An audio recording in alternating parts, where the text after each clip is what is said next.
Hey, everybody, you're listening to Bedtime Stories from Sleep With Me. If you enjoy these story-only versions of Sleep With Me, please use the contact form on our website to let me know. You get a lot of value out of this. And if you're looking for more sleep stuff, you know, Sleep With Me now comes out 3 times a week, 2 new episodes, 1 classic episode. Then we have 2 episodes of Bedtime Stories from Sleep With Me every week. So you could listen to Sleep With Me 5 nights a week if you need to.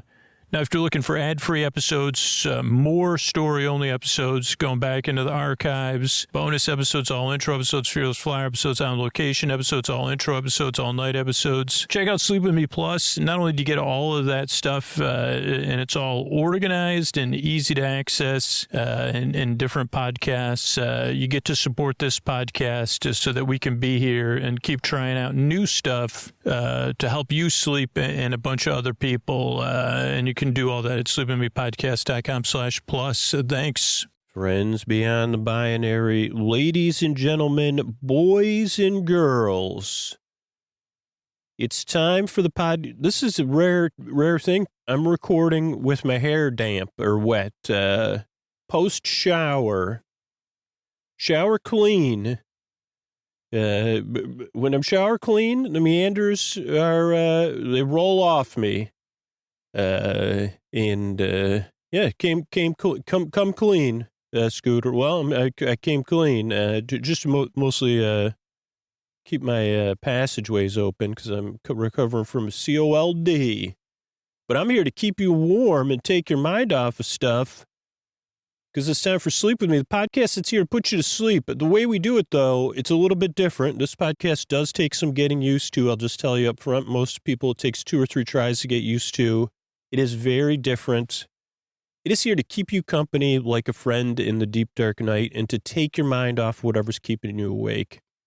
I make the show, and a lot of people listen to the show because we know what it's like. You know, maybe we don't know exactly what you're going through, but a lot of us know how it feels in the deep, dark night, tossing, turning, mind racing, trouble getting to sleep, trouble staying asleep.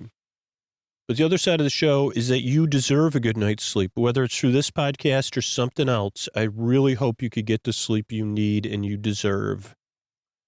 So I'm so glad you're here. If you're new, I appreciate you coming by. Regular listeners, what up? What up to you, to your pets, to the fishes, and all the other pets out there? What else I got to say? Oh, yeah, the structure of the show. So we'll have some support for the show so it can be free, then a long, meandering intro. And then we'll go on from there because it's time for Sleep With Me once again, the podcast that puts you to sleep. And here's a couple of ways we're able to do it for free twice a week. If your hand hits the fridge tomorrow or that coffee pot, say, oh, it's sleepwithmepodcast.com/sponsors. Let me check those out. Thanks. All right, everybody. It is time for our episodically modular series, Nuns in Space, which is it's a tale. It's a episodically modular, so you could listen to it in any order. And it's about nuns in space, kind of. There's these nuns from my childhood that are in space. They're not the main characters, though. But, I'm going to fill you in on everything you need to know. So you say, why is it named Nuns in Space? Well, there's some nuns in space. Scooter is on a spaceship with the nuns. He's their only crew member, and his job is to help them. Obviously, as their only crew member with whatever they need help with. Also in space somewhere is our heroic figure, Stan, a freestyle sentient soda machine, and so much more. And Stan, now, one of the, what is that called? The conceit of this series that makes it so episodically modular is that at the start of each episode, majority of the characters don't remember what happened in the episode before them. So kind of they do a reset, except for Scooter, but he doesn't remember anything very well. That's not a part of the series, just a general critique. But so Stan, our heroic figure, freestyle soda machine, Stan usually resets and says, Stan finds themselves on a planet that has something going on that Stan's supposed to help with. Now, what Stan doesn't know is it's usually based in some sort of delusion, physical delusion, along with, a delusion that's manifesting itself, but has a physical form, not a sentient, not kind of like if a rock, like, I don't know if you've ever heard this, like you're like, but imagine you were at Woodstock and there was a rock somewhere and someone said, that rock is giving me a bad vibe, man. And then you leaned into it and you said, well, let's just call that bad vibe rock. Let's, and they say, like, I thought we were listening to Freedom Rock. And you say, no, we're trying to make an analogy about something not related to the music.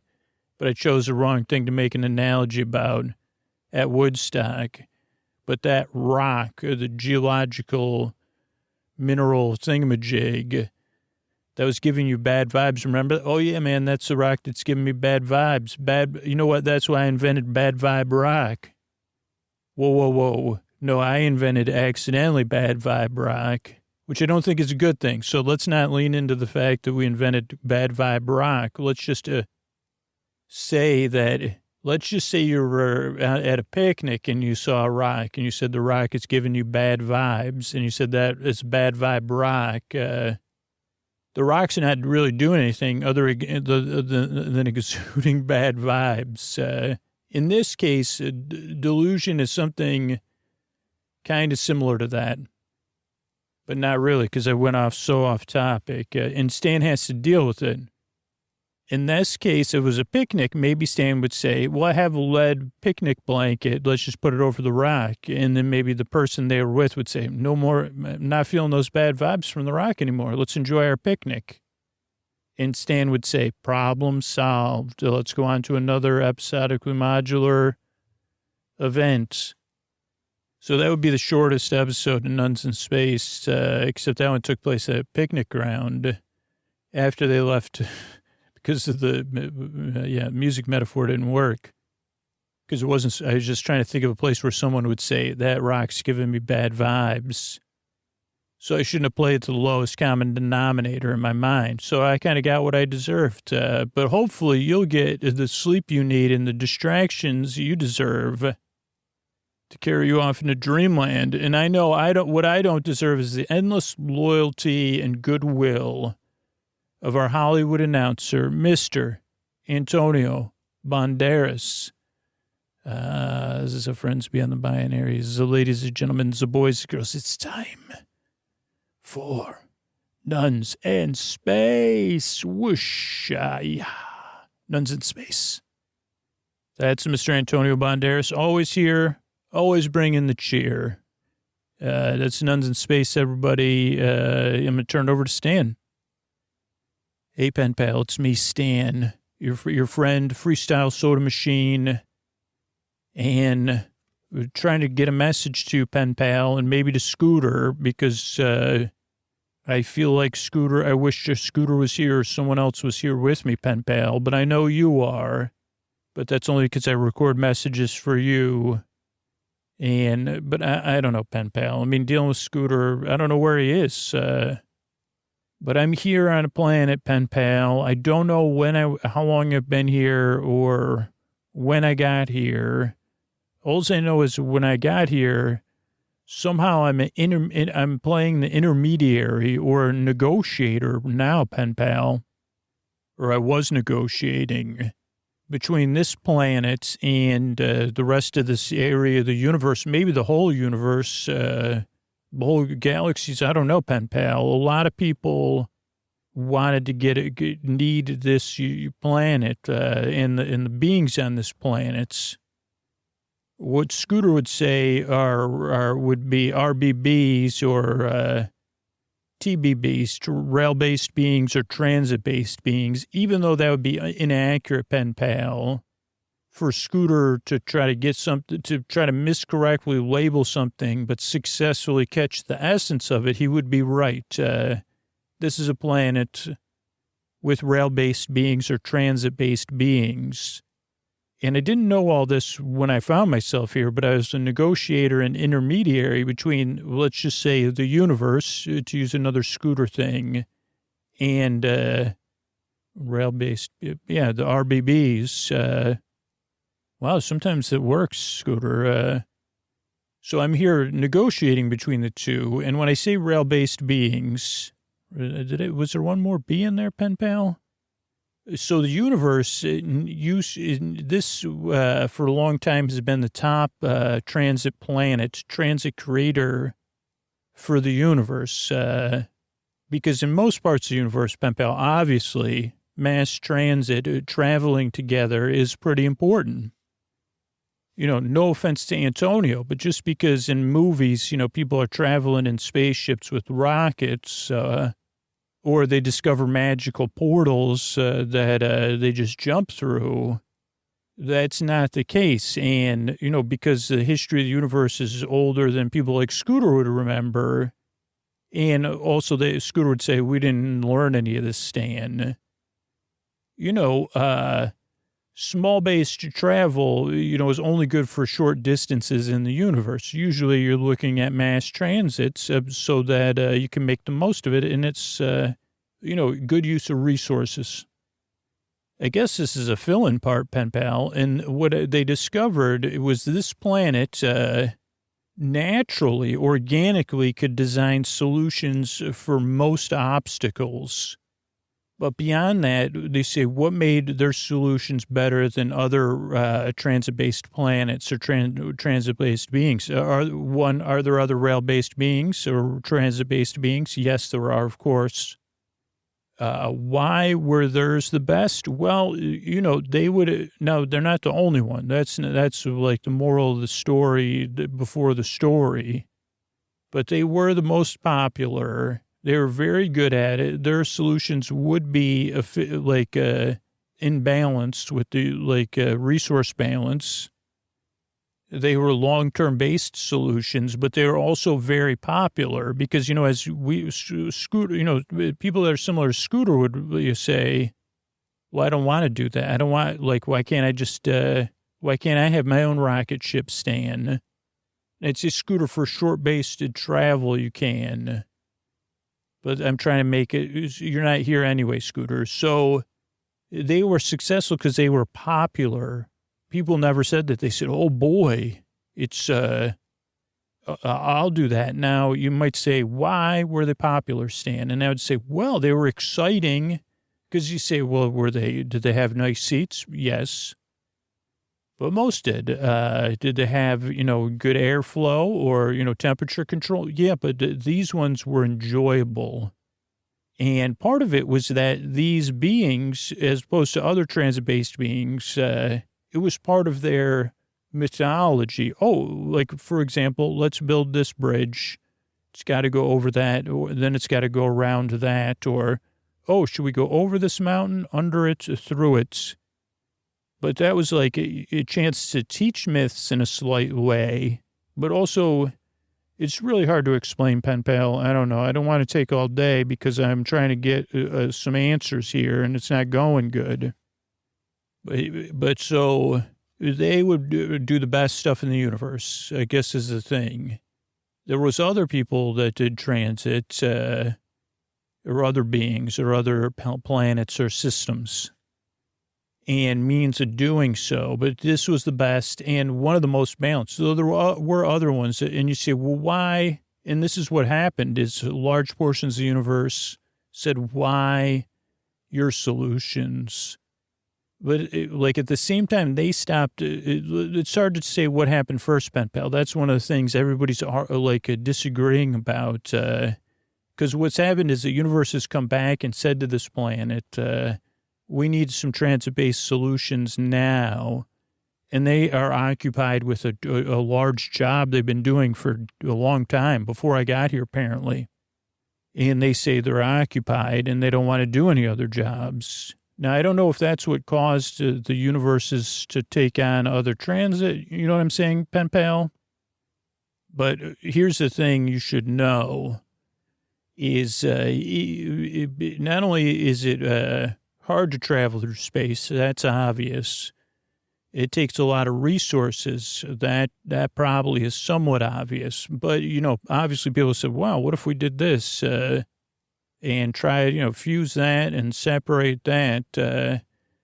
you'd say, well, why is this planet successful? Because it's part of its organic evolution or whatever. Why is long-term space travel successful? Because it's natural, somewhat natural and organic and a part of a growth process. But then there was people, and they said, well, if we just do this and this, we can make a shortcut. And they said, but you're like, two things would come of that the universe didn't like. And again, maybe you say, Stan, this isn't how a sentient soda machine would talk. And I said, well, I'm trying to get to the point, and trying to play a Scooter because I need Scooter's help.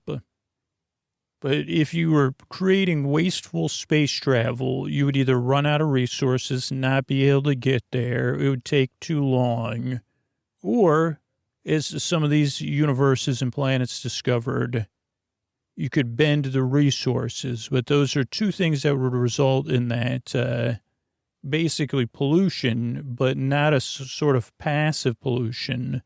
Chaos streams, which this one system would leave in its wake. We'll call that chaos stream based, but I don't know. This one form of travel would leave streams of chaos in the universe. If you encountered that stream of chaos, it would cause chaos. If it drifted into your system, it would cause chaos. Like a concentrated stream of chaos.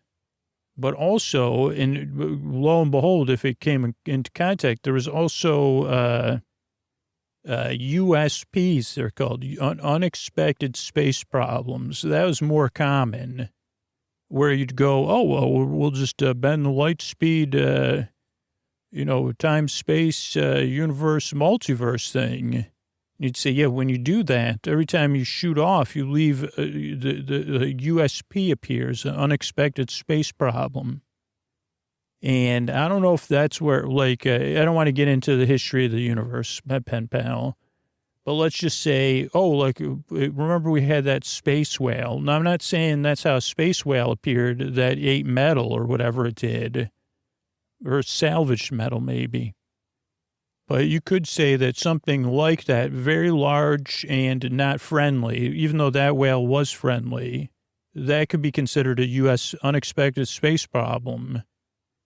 I think I'm making sense, pen pal. I don't feel like it, though. So I was here, and then the universe said, we need your help. I said, why you can't, what? I don't even know what and then they filled me in, and they said, you're a spokesperson. Please get a hold of, I said, well, I'm not their spokesperson. They said, well, you're our intermediary. So I tried talking nice. Then I thought I was negotiating. So I was trying to get more, be like, okay, well, they're offering a very fair price. I got them to raise their thing. Then I tried, they said, no, we're working on this problem. And I said, well, tell me about the problem, the project. And they said, well, we're just testing the systems now. And I said, well, how long have you been testing it? And they said, we're testing the systems now.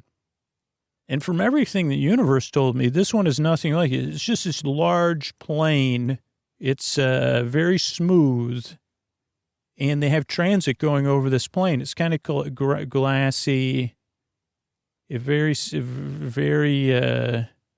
not a lot of friction. Not a lot of obstacles. Kind of boring. But very large, on a universe scale, not on a planetary scale. I mean, this planet is bigger than probably people like Scooter's brains could process, but large. And so all the beings of this planet, all their resources are being poured into basically going around this planet on these vehicles, trains, rails, we'll just say rail-based beings. I guess if Scooter was saying it, he'd say Tommy the train car or whatever. But what if they were just running? Well, okay, like it's almost like they're watching. They are model trains watching themselves as model trains, but thinking they're trains in transit. Or saying, okay, let's just watch this train go again. It doesn't seem. I don't know, pen pal.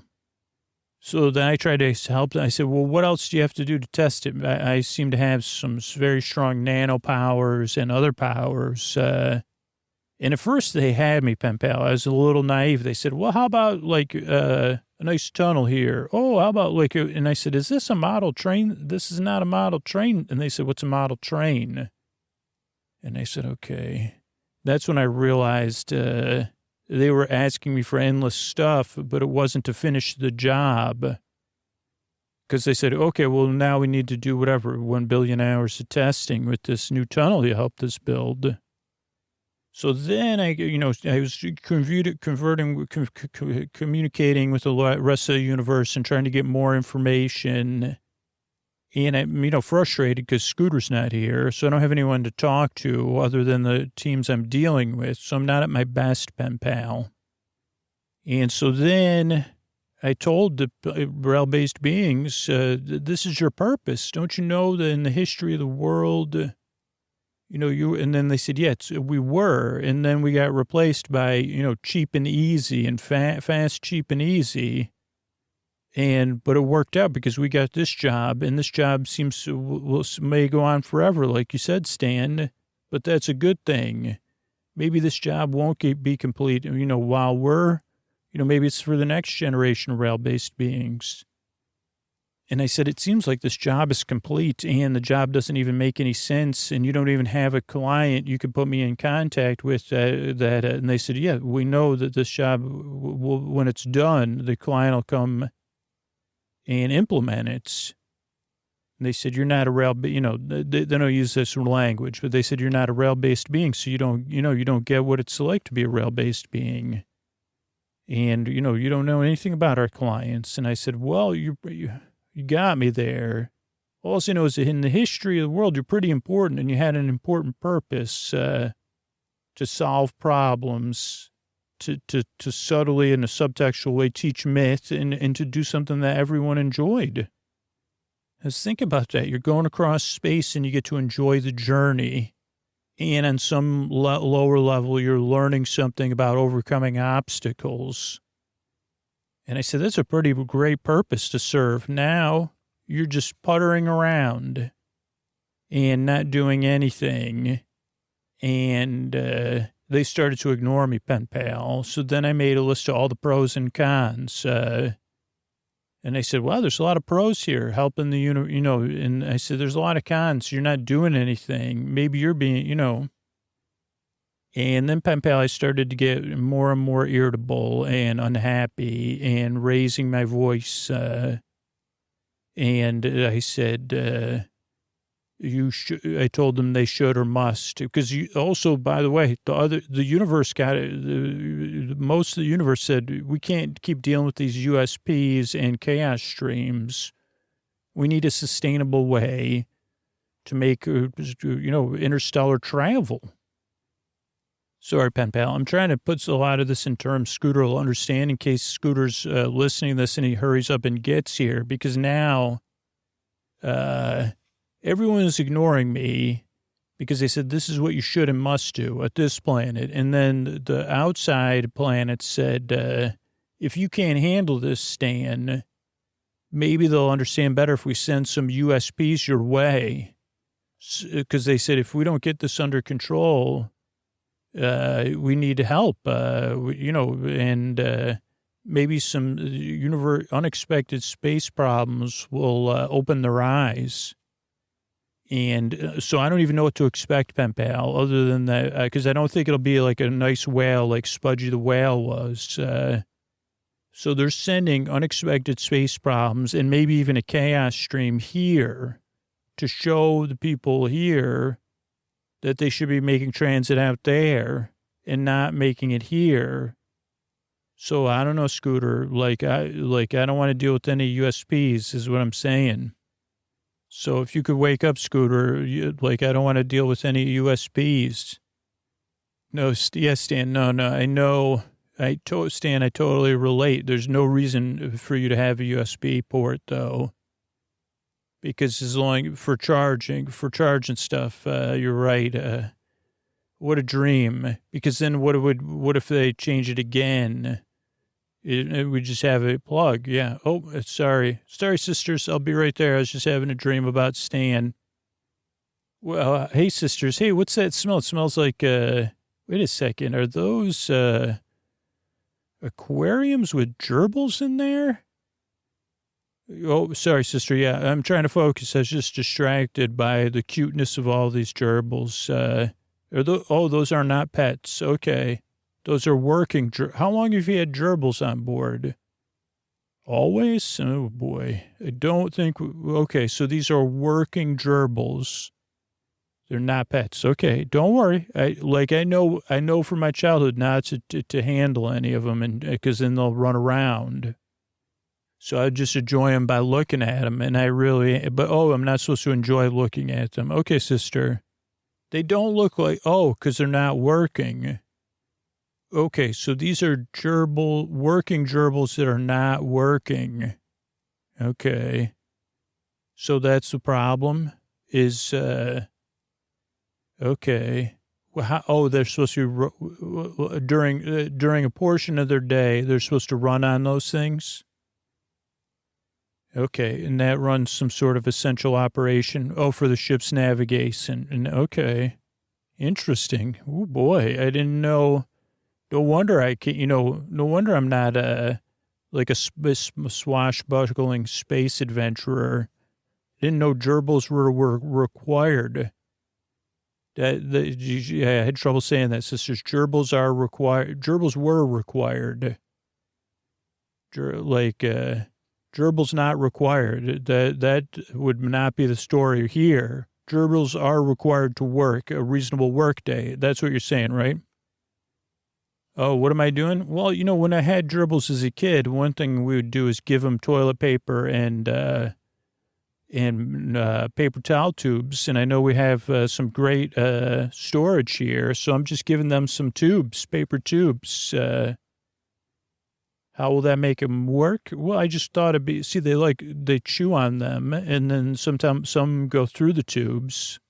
So I don't know. I thought maybe that would keep them entertained, but they don't seem like they're interested in going on the treadmills or whatever they're called, the hamster wheels.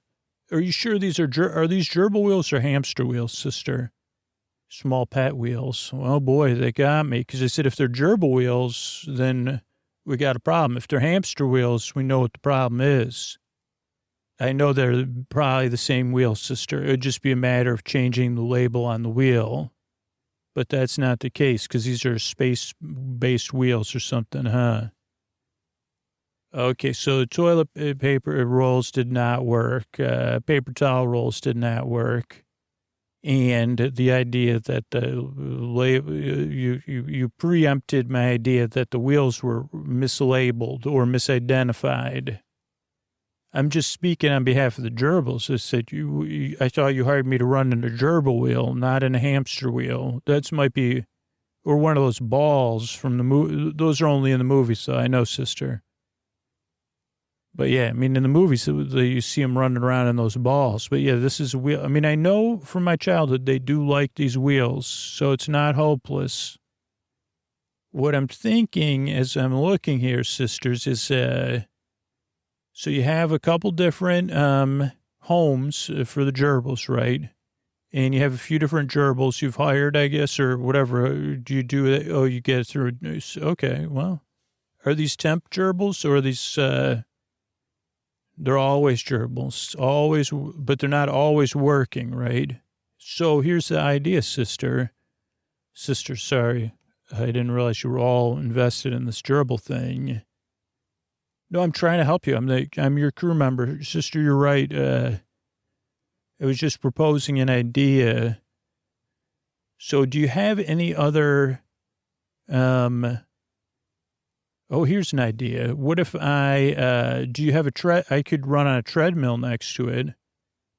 Okay, yeah. Oh, yeah, that's not working. You always have stuff right when I need it, but yeah, they don't seem to be following me on this treadmill. Hold on, sisters. Let me look like I'm having fun.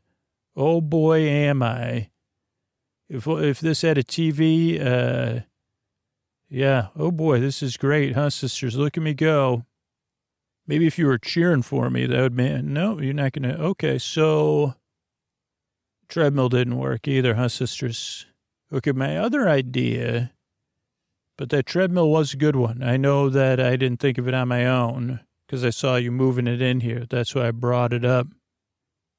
But I was thinking is, the other thing we could do, sisters, is, if we, I was going to say, if you have one more gerbil home or aquarium, that is an aquarium. I know. Do you have any of those gerbil tubes? You know what I'm saying? I never owned any of them. You do? Okay. So what I could do is, what if we set up like this aquarium's bigger than the other ones. Now, all the gerbils live because they have their beds and their food and their water. Like, what if we have a workplace that they commute to, right? And maybe you, I don't know, maybe use some rewards, tricks or treats, type thing. I guess no tricks, but like different gerbils commute at different times because I know we got to keep some of them separate. And see, so yeah, we'll just connect these tubes here, get it set up. I think this is going to work, sisters. You seem like you think so too. You see. Oh, but they don't want to go in the tubes, huh? Yeah, because they've never been in them before. Maybe they don't naturally. I always wondered how they would know to go in them because they never had. I had gerbils, but no gerbil tubes. Or whatever they're called, gerbil playland. So, okay. Let me think on this, sisters. Well, you know what I could do is, yeah, I know. I noticed you had some from those large rolls of paper, like a giant paper. So I could climb through this paper towel, this giant, it's not paper towel tube, but it for a giant roll of paper it is. So I'll show them by climbing through this tube. Also, I'm hoping when I climb through this tube, I'll come out. Oh, hey, Stan, it's me. Scooter, where you been? Well, it's good to be here, Stan. I kind of was listening as I was climbing through a tube. I heard you're having some trouble here. Scooter, I'm having more than trouble. There's USBs on their way. Unexpected space problems, right, Stan? Correct, Scooter. And we have this planet full of transit-based beings, and they don't want to do anything other than they just build these models, Scooter. It's they just drive. Basically, they're just watching a train go around the track, and they are the train at the same time. Okay, Stan. So they're just watching. They're just making the trains. So the universal space problem, unexpected space problems are coming here. We don't know what they are because they're unexpected. The universe obviously needs us to get them to help them. Scooter, right. I already knew all that. Okay, I'm just thinking, so you were trying to help them, and then they just kept asking you for stuff, like almost like they had a model train set and you had an unlimited budget. Scooter, that's kind of what it was. They were looking to add on. But then they said, every time we added something on, they would be like, okay, we got to keep testing now. Okay, so I don't know if you remember, you won't remember this, Stan, but you were trying to do trick or treat before. Scooter, I don't know what you're talking about. I've been waiting here for you to get here to help me. No, but you like, so I was thinking if, like trick or treating, Scooter, Scooter, are you thinking that we should add challenges instead of just giving them what they want? We should start doing unexpected rail-based RS. We should create problems on their train tracks, like tricks. The problem is, Scooter, that they don't seem to be engaged at all. Okay, Stan. So here's the thing. So they're doing it out on that big glassy plane, right? Scooter, correct. and that's not really working. There's something about the glassy plane, I think. Scooter, that's their client is the glassy plane, or, from a glassy plane-based universe. I don't know, Stan, though. Like, I don't know if you've ever, remember, I can remember this analogy about something giving me bad vibes or something. Scooter, you're giving me bad vibes because I can see on my, Scooter, I actually have, the USPs are coming. Okay, so can you, Stan, I guess I'm stuck with ideas. I'm having trouble coming up with an idea because it seems like they're just cruising around on this plane of delusion. So even if we put an obstacle on the tracks or whatever, or proverbial tracks, they would still be going around it on the delusion. Okay, Scooter, so... Oh, Scooter, I see what you're saying is, or maybe you're not saying it, is we have to do a way to get them, some of the isolated from the delusion without them knowing it or the delusion knowing it. So it's almost like we have to build a level of train above or below the delusion, which is, Scooter, that's easy. I didn't even think of it. And actually, Scooter, did you know you're in a giant paper tube with your arms just in your head and your legs sticking out? It looks like you're wearing a tube as an outfit. Well, I was, Stan, but kind of like a costume, I guess. Okay, Scooter, well, now's not the time to be dressing up in a costume. Really, it's not good for problem solving, but it is actually. So I can use my nanos in some of my powers. Scooter, I have these weird powers. No, Stan, but I could create stuff over and away from the delusion and under and through it. Okay, Stan, and I think as you trail, as you trail away from it. Oh, Scooter, great idea, because I can take the delusion, we can tunnel through it, and we can slowly dilute the delusion, so the delusion and the rail-based beings don't catch on to what we're doing. Okay, Stan. And then I think what you need to do is prepare. Is there a part of the planet that isn't covered in this? Oh, Scooter, the planet's huge. Okay. And how are the unexpected space problems? Are they being launched here?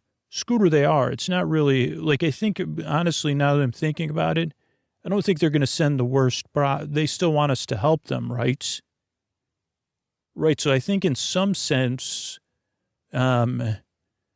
we can use those unexpected space problems. So if we can guide it towards a landing zone. Oh, Scooter, you're right. I see what you're saying. This is like a slow awakening of this planet. Sure. Yeah, that's totally what I meant, Stan. Okay, Scooter. So I'm slowly creating tunnel, and I don't even think they're going to notice. It's part of they're saying, oh, there's a new layout. Okay, I'm watching them, Scooter. Luckily, Scooter, this is happening on a different time frame. This is easy for us to watch, even though it's not happening on the same time frame as us. Stan, I wouldn't understand.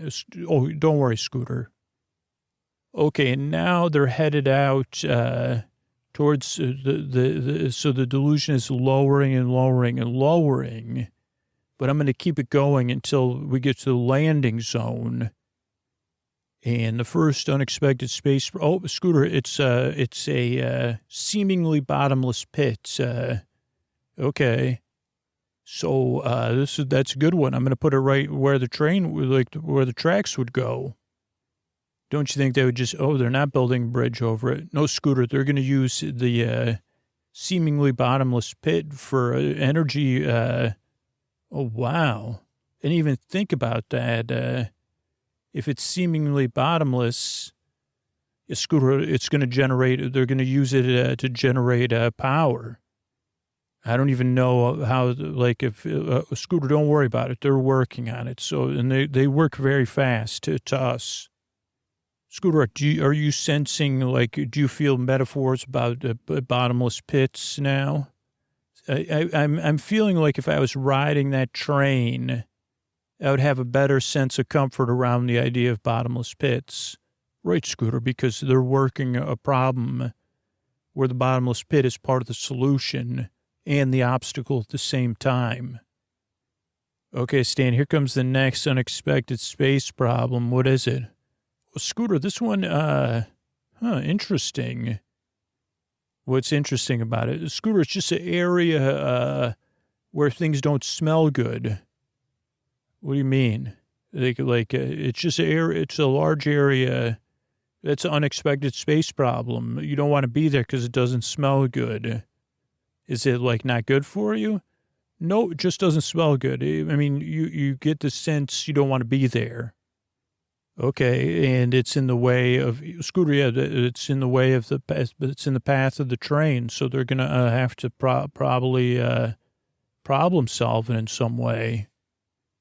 And Stan, what are they doing? Oh, Scooter, looks like they're using different techniques.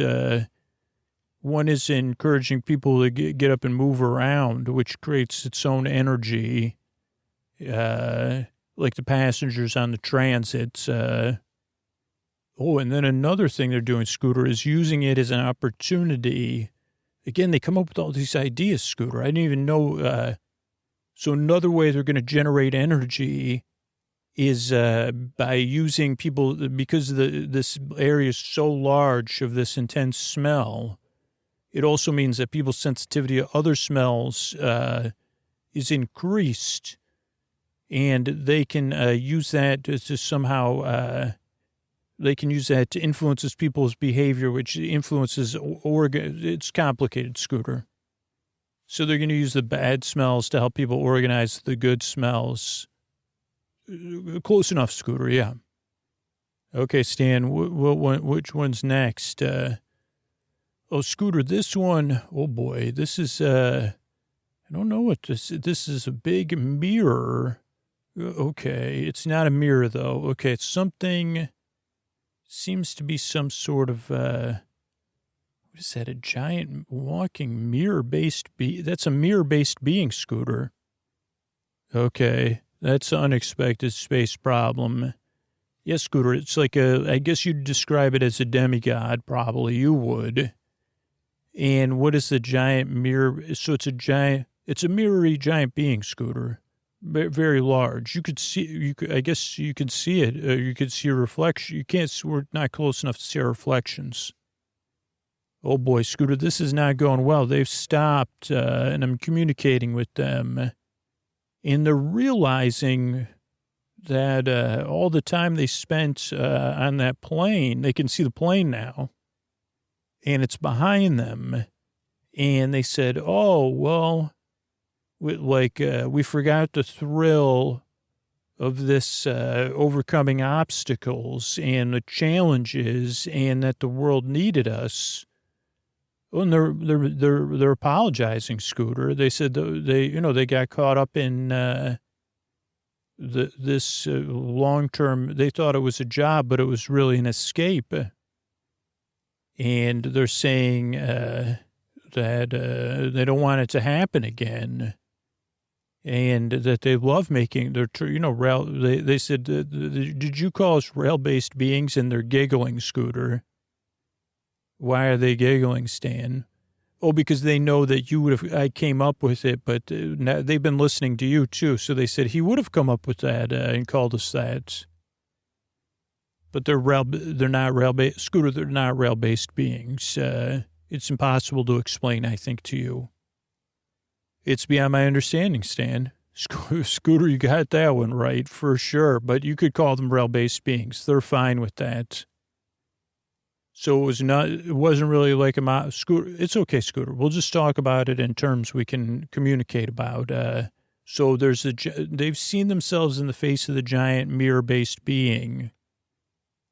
And that's unexpected. Now, but in some sense, seeing the reflection in the past reflected in the reflection has made them more invested in the project, which is lessening the power of the unexpected space problem. Oh, even so, Stan, like, what is the unexpected space problem made out of? Well, Scooter, like chaos, kind of like a chaos stream. Okay, well, could you talk, can it communicate with you? Scooter, I think, yeah, I can communicate with our friends here, and they can communicate with the giant mirror being. Okay, can you have the mirror being go back towards the plane and reflect the plane towards itself? Scooter, what do you think that'll do? I think that'll cause, if the mirror can reflect the entire plane into, have the plane see its reflection, like the shiny mirror plane. But Scooter, it's a mirrory plane. Right, I think that, that'll cause the plane. Oh, Scooter, the plane's breaking. It's dematerializing, Scooter. Yeah, it's that was pure delusion, Stan. Oh, wow, Scooter. So that was a whole plane of delusion. That was what had booked that job of these planet for the past long time. Yeah, and now it's slowly and fastly dissipating before our eyes in the reflection of a giant mirror-based being that's also dissipating. Scooter, that's exciting. I don't know. I did get a call, though, from your rail-based being friends, and they said they invited us because they said they're getting jobs in now, and one of them is to go over this giant, it's not here, but they're going to replicate it, a giant mountain. And they said that we can go in the sleeping car, and do you want to go there? Sure. That'd be a little weird, though. We're going to be inside of a rail-based scooter. It's not like that. So, yeah, we'll get in. See, here's the sleeping car pulling up for us. Wow, so this is a giant sleeping car. Yeah, and Scooter, it's going to show basically that, yeah, it's kind of thrilling to find a way where we could all travel together and overcome obstacles. Stan, I think you're putting me to Scooter. I am putting you to sleep, and we'll just ride here on the rails and these rail-based beings together. We found a way, Scooter, for you to kind of trick or treat, and we'll go off into dreamland. Good night, Stan. So I think everybody wrote a review or on Apple Podcasts recently. Karam 1212 had a baby and had a lot of sleep troubles. And this podcast helped get back on track. Now I fall asleep within 15 to 18 minutes, sleep for 6 to 8 hours. I'm now able to be in a better position to be a mom because I sleep. So thanks on behalf of everybody. So thank you, SK Fick, and different approach to a sleep podcast. I don't know how he does it. Omamlad, those meditation, slower stories, they don't work for me. This is weird in a good way. So your sleepy brain can get on board. I love it. Thank you. Martita says, excellent listening for years. Subscribe at a low level, but I, enjoy it a lot. So many people who need help with sleeping. It works for me. Mississippi Dave says it's helpful, even though it's a little bit strange, like a wonky programming.